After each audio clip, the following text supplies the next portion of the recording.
have staying power, or are we solving idiosyncratic tech banking problems?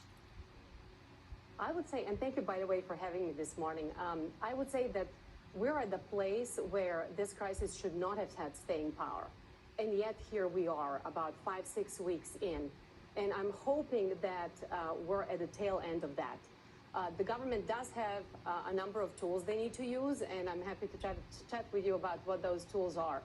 But the problems are not so much idiosyncratic as much as at this point, we have created a crisis of confidence in the banking system, and that's where we are. How does real estate fold into this? Many will say, okay, it's not going to be the drama we've seen over the last number of weeks, but commercial real estate.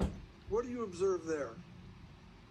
A lot of the banks have actually, especially regional banks, have high concentrations and exposure to commercial real estate.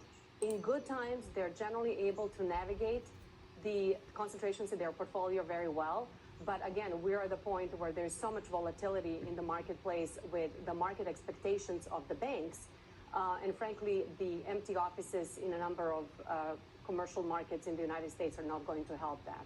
Yelena, should these banks be in that business? I mean, this is sort of one of the questions at a time where we're seeing the number of smaller and regional banks shrink dramatically over the past few years. Should it be their business to provide a majority of the commercial industrial loans and a majority of the commercial real estate lending? You know, I think this goes back to the intrinsic question of the tiered banking system in the United States. You have different levels of banks and different sizes. So one of them, you know, you have community banks. They're generally banks below $10 billion in asset. You have mid-sized banks above that, and I would say below 100 billion. Then you get into the regional land, and that regional land is about 100 billion to as high as like 500 billion. Above that, you get into the very large banks.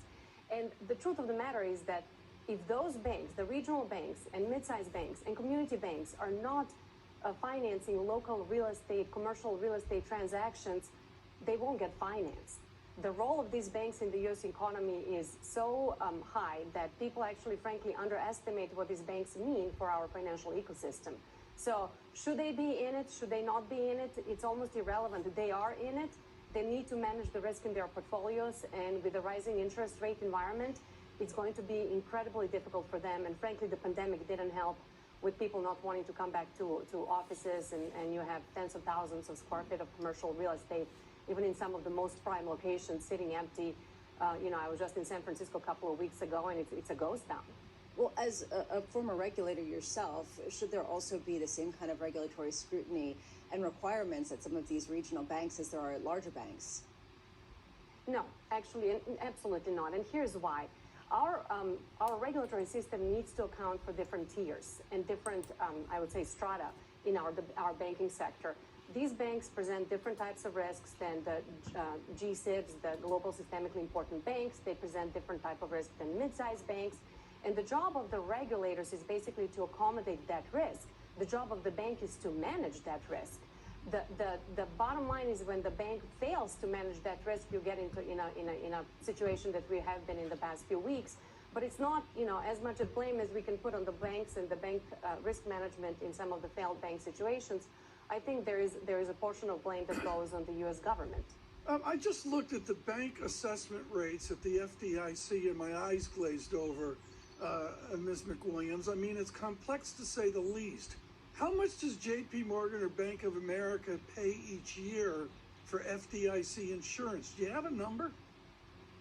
Well, there is a number. You can go to the FDIC. I don't want to single out a bank. It's a lot of money. It is a lot of money. There are two different sets of formulas. There is a complex bank formula. There is a less complex or a small bank formula.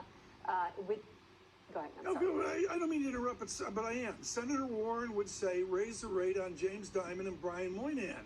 Is there wiggle room here for the big guys to pay more FDI insurance to take the load off the back of Andrew Jackson's 4,000 banks?